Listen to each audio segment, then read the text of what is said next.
Everybody, I hope and pray that you're doing well today. As we come to our word from the Word, and today that word is whom. Whom? Simple question. In whom will you trust? Now I know that word whom and who. I always laugh and say with a mom and a grandmother who were really sticklers for proper grammar and English. I'm still confused on when you use who and whom. But here I can tell you today that since God's word says in whom you place your trust, that's what I'm going to say today. And it's going to be that question, right? In whom will you place your trust? Now, as we're following through the Psalms, and if you're watching daily, today's Monday, following through this week, Psalm 91 through Psalm 95, all short Psalms, so ones that are easy. You could easily read all five of these each and every day this week. But we know a lot of times these were individuals and different subjects and different topics, and a lot of times I try to tie them together the best I can.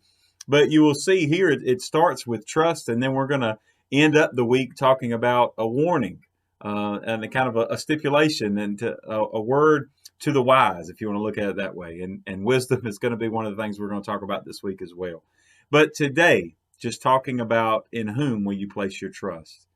Have you ever just stopped to think about that? How many times we trust other people, trust other things?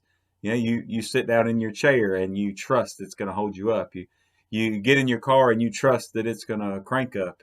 And we go to our jobs and we trust that we're still going to have a job. And the list goes on and on. But when it all comes down to it, ultimately our trust has to be fully in God. And so today in Psalm 91, looking at just the first two verses, it says, "He who dwells in the secret place of the Most High shall abide under the shadow of the Almighty. I will say of the Lord, He is my refuge and my fortress, my God. In Him I will trust." Now, I know other translations you'll say, "In whom I place my trust." It's in Him alone. Now, that's what the psalmist is saying, but as you read through the psalm and you see how we have the protection of God, we have the protection to be under, just to think about it, just to be in the shadow of the Almighty is enough, right? Just to be that close to Him, close enough that His shadow is cast over top of us, it will protect us.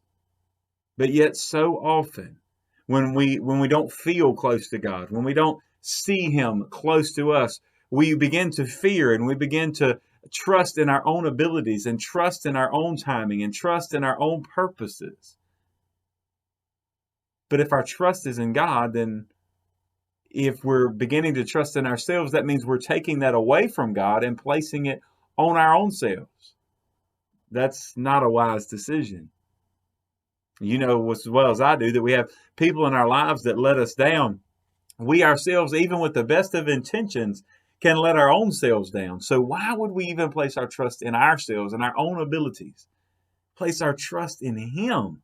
You'll see this week as you're reading through that He's the one that formed everything that we see. He's the one that made it all. How could we begin to trust in our own thoughts? How could we begin to trust in anyone else? We've been talking about on our Sunday sermons, talking about the purposes of God, that what He has in store for us. Well, if we're going to trust in the God of the process, if we're going to trust that He's working all things together for good, then we need to trust Him completely, not just trust Him in one area, right? That's not you just get up in the morning and say, okay, well, I trust you to bless my food, but I'm going to make sure I get to work safely by myself. Or vice versa. God, I need you to protect me on the road, but hey, I can handle getting the food together. Now, I know some of you say, well, wait a minute, I don't need to go to God for every little detail. But I think, isn't that the problem? Is that we think, okay, I can only take the big things to God. Now, I know I've shared this in years past as a commentator had shared.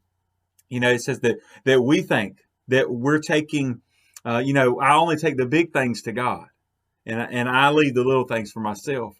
And the thing is that we need to realize that everything we take to God is little. Now, I'm not demeaning your needs. What I'm saying is to God, it's little.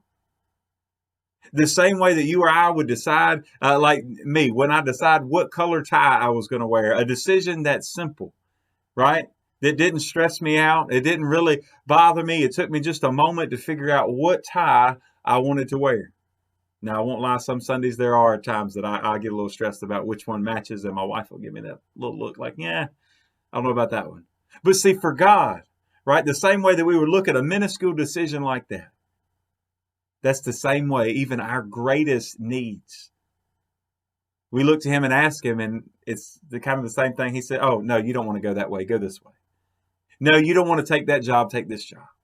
No, you don't want to go that path. You want to go this path. No, you don't want to marry that person. You need to wait for this one. And no, you don't need to do this. You need to do that.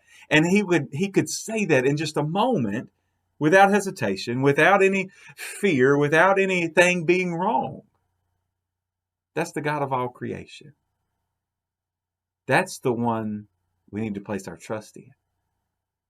So the simple question today is, are you going to hide there in the secret place? Are you going to hide in the shadow of the Almighty to be protected? And essentially, in whom will you place your trust today? God bless you, and I pray you have a great, great day.